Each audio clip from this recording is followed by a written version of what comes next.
আল্লাহু আকবার। একদিন রাসূল সাল্লাল্লাহু আলাইহি ওয়াসাল্লাম এক মহিলা সাহাবাকে এক সাহাবীর সাথে বিয়ে দিয়েছেন, ওনার খুব প্রিয় সাহাবীর সাথে বিয়ে দিয়েছেন। বিয়ে দেওয়ার পরে 4 বছর উনি সংসার করছেন। 4 বছর সংসার করার পরে উনি আবার মদিনায় আসেন রাসূল সাল্লাল্লাহু আলাইহি ওয়াসাল্লামের কাছে, ইয়া রাসূলুল্লাহ, আপনার কার কাছে বিয়ে দিয়েছেন? আমি তাকে তালাক দেব, আমি তার সংসার করব না। তো রাসূল সাল্লাল্লাহু আলাইহি ওয়াসাল্লাম বললেন যে তুমি কেন ওনাকে তালাক দিলে, কি সমস্যা, তুমি বলো আগে আমাকে। কয় না, আমি তার সংসারই করতাম না। তো উনি অনেক ইয়া করার পর রাসূল সাল্লাল্লাহু আলাইহি ওয়াসাল্লাম, তুমি শান্ত হও, বলো। কারণ এমন এক সাহাবী আমাকে বিয়ে দিয়েছেন, যে সাহাবী 4 বছর তার সংসার করলাম, তো একটা হাসি দিল না, সে কি মুমিন? আমার সন্দেহ হয়, আমার মনে হয় সে মুমিন না। তো মুমিনে তো পরীক্ষা আসবে, মুমিন তো অসুস্থ হবে, হাসি দিবে, জ্বর আসবে, অসুস্থতা হবে, তার ফসলি সমস্যা হবে, বিভিন্ন সমস্যা, তারা মুমিন, যারা মুমিন। তো সে তো মুমিনই না, সে কিভাবে আপনার সাহাবী আর কার সঙ্গে বিয়ে দিলেন? তখন রাসূল সাল্লাল্লাহু আলাইহি ওয়াসাল্লাম ওনাকে খুব শান্তভাবে বুঝালেন, তুমি ধৈর্য ধারণ করো, তুমি ধৈর্য ধারণ করো, তুমি বাড়িতে ফিরে যাও।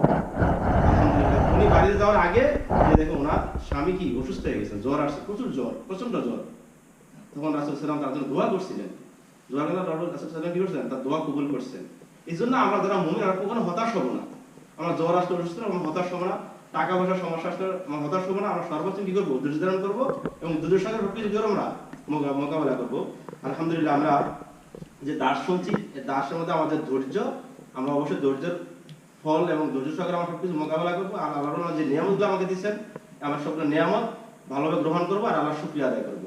প্রিয় উপস্থিতি, আমরা এখানে সঙ্গীত শুনবো। সঙ্গীত শুনলে আমাদের মনে হয় কিছু ভাইয়ের জীবন আসছে, জীবনে কেটে যাবে ইনশাআল্লাহ।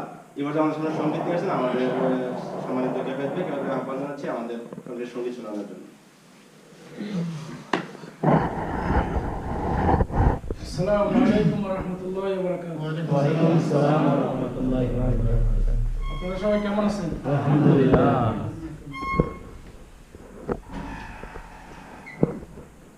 কত দূর ওই মদিনার পথ, উহুদের মাঠ আর কত দূর, কত দূর ওই মদিনার পথ, উহুদের মাঠ আর কত দূর, তায়েফের গ্রাম আর কত দূর, কত দূর রাসূলের রওজা বলো, কোথা সেই বিলালের আজানের সুর, কোথা সেই বিলালের আজানের সুর, কত দূর ওই মদিনার পথ, উহুদের মাঠ আর কত দূর, কত দূর ওই মদিনার পথ, উহুদের মাঠ আর কত